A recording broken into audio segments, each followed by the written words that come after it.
We understand that you are a scholar of the Old Testament. I wouldn't call myself a scholar. I am a student. Old Testament is meaningful to us even today, and it is to be understood in the light of what we see in the New Testament. It is a continuity that marks the Old Testament and the New Testament, Yes. especially in terms of the relationship between the two. God has been working. And when God works, human response is required. But to God, every individual, whether moving or immovable, will have its own identity. God has only two qualities. One is creative quality, the other is liberative quality. That is what the fathers would say, Yes. from image to likeness. Yes. So the journey is from image to likeness. Yes. Yes. So what is the source and origin of evil then? There is no evil.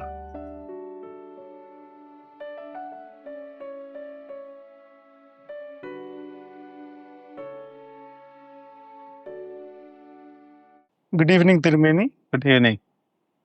This series is titled The Mind of the Fathers, and this is under the auspices of the Diocese of Delhi. We are very happy to welcome you today. We understand that you are a scholar of the Old Testament. Your scholarship is basically in this field, and you have published many articles in this area. We know that many people in our church have a lot of questions about Old Testament these days. There are also many new perspectives on the Old Testament, both from within and outside the church. I have collected a few questions which you could clarify today in this series. The first question is about the relationship between the Old Testament and the New Testament. Could you please explain the Orthodox understanding of the relationship between the Old Testament and the New Testament? What is the relevance of the Old Testament in the church? Thank you, Echin, for this opportunity to tell the people what I think and what I have learned. I wouldn't call myself a scholar. I am a student of Christianity and particularly Old Testament. Well, the fathers of the church always considered Old Testament as shadow and New Testament as fulfillment. When they say shadow, it's not what is written in there, rather what happened in there as recorded by the writers. And fulfillment is not again in the written statements, rather in Jesus Christ. And therefore, if we look at in a collective way, God has been at work from the very beginning, and his work is continued and found its paramount situation or climax in Jesus Christ. And the whole record becomes a history of God's work in this created world. In that sense, since Jesus promised that he will continue to be with us till the end of the world, the New Testament is to be written continuously. And that is why our church would require the reading of the encyclical of the pontiff or the shepherds of the church, just like we read the epistles. So the relationship is not broken anywhere, rather it is carried through. And therefore, Old Testament is meaningful to us even today. And it is to be understood in the light of what we see in the New Testament. Right. So, Tirumeni, from what you said, what I understand is that it is a continuity that marks the Old Testament and the New Testament, Yes. especially in terms of the relationship between the two. Yeah. Probably we are using the terms old and new just for the sake of convenience, because for us, it is Christ who is at the center. And the Old Testament narratives are pre-incarnational narratives. And the New Testament narratives are, especially the Gospels, are the incarnational narratives, and later the post-incarnational narratives. So, is this the way we can understand this relationship as a relationship of continuity? The issue is, say, the names are given by people who compiled. Even the names of the books were given in a particular historical context.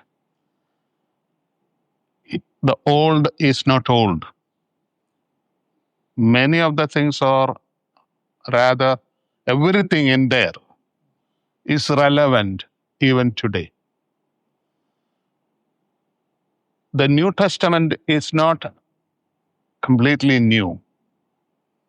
Simon, when he saw the baby Jesus in the temple, proclaims that I was waiting for this all along.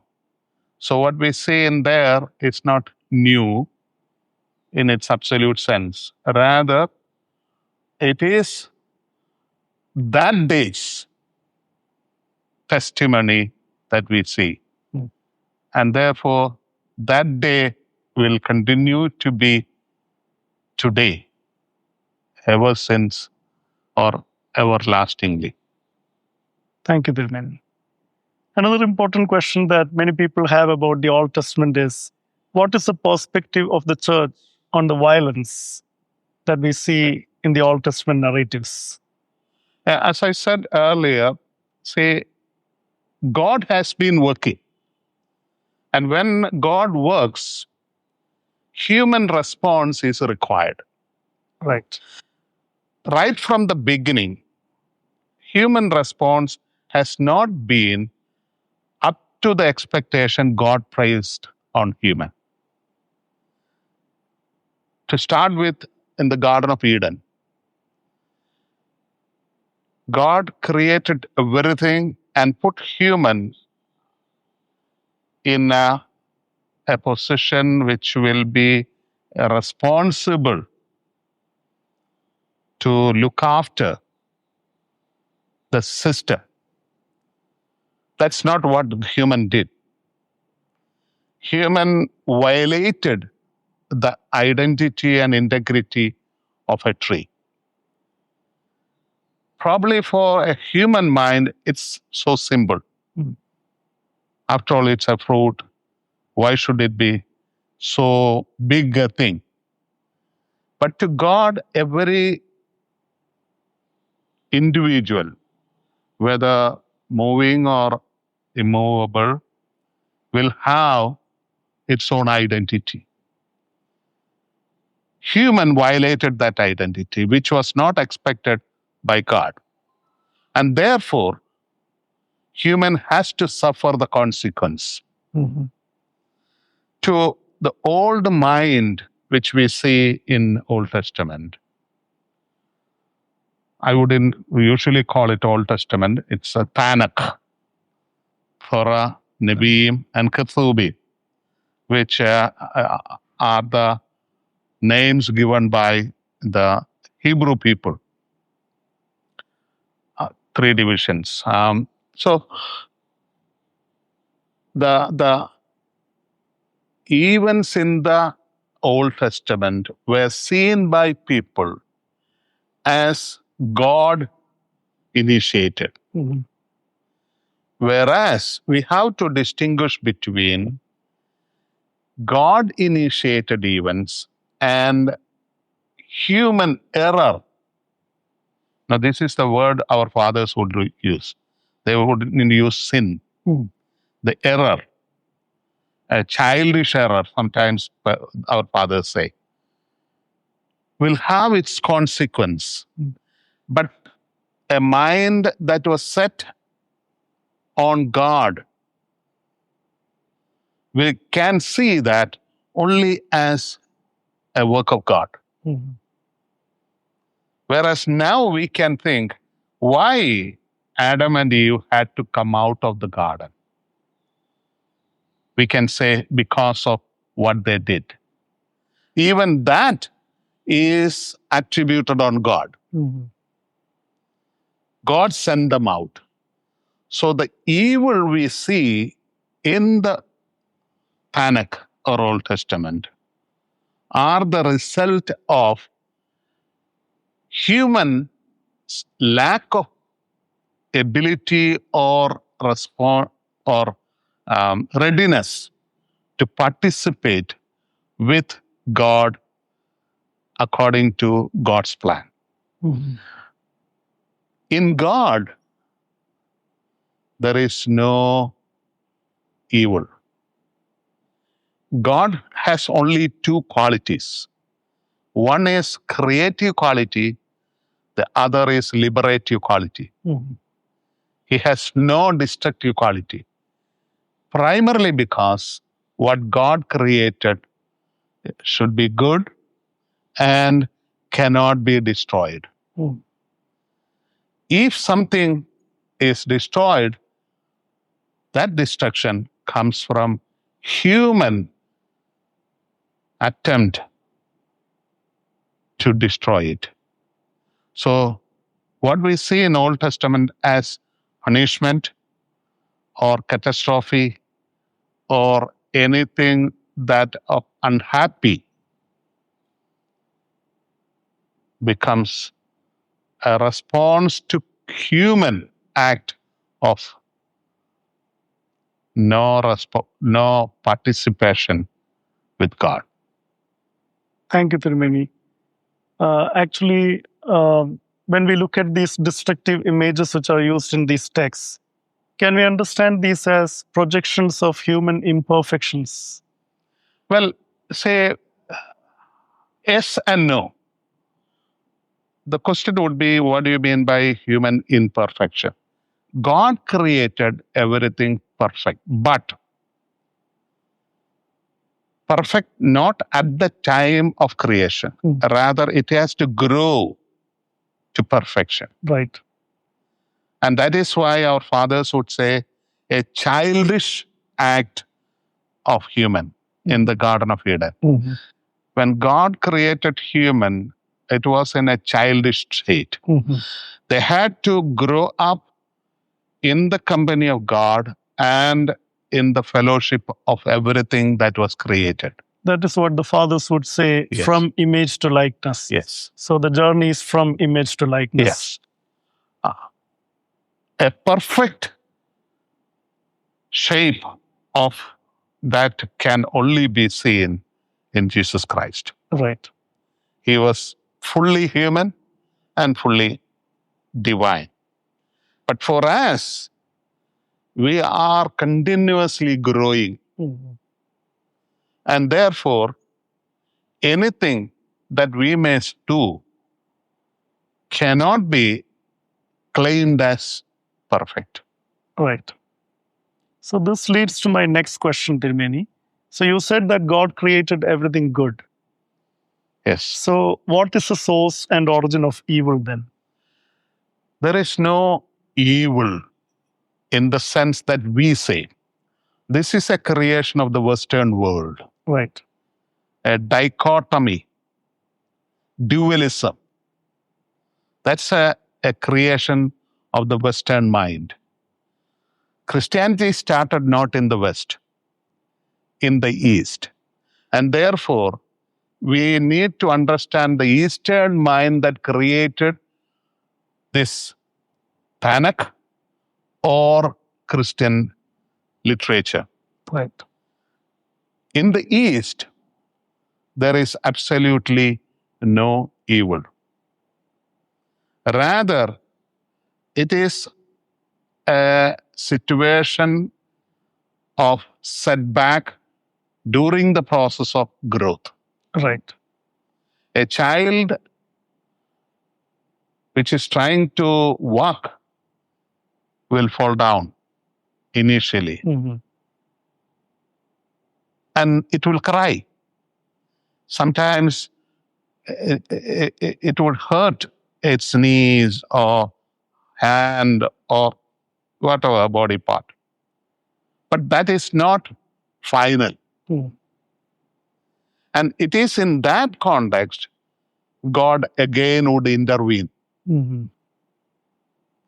and try to correct it and make it better and prepare an atmosphere for human to continue to grow. Right. So it's not evil, rather it is a sort of setback in the process of growth that we can very well see in the history of Israel. Abraham was called to go, but in that process of going, we can see several setbacks. Right. One example is when Abraham's wife was seen by the king. He took the wife, and Abraham said, "She is my sister." That was not intended by God. That was a statement by Abraham. Then God intervened to correct the situation and said, no, this is his wife. Leave her alone. This is what all along in the history of Israel happened.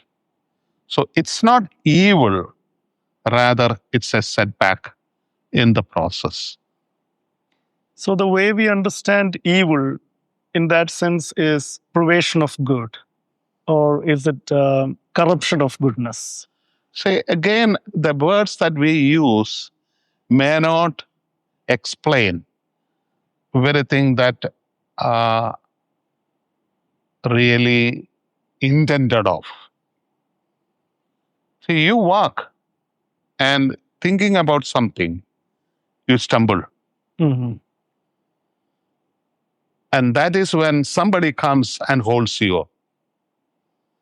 Here in the historical events, we stumble. We go wrong.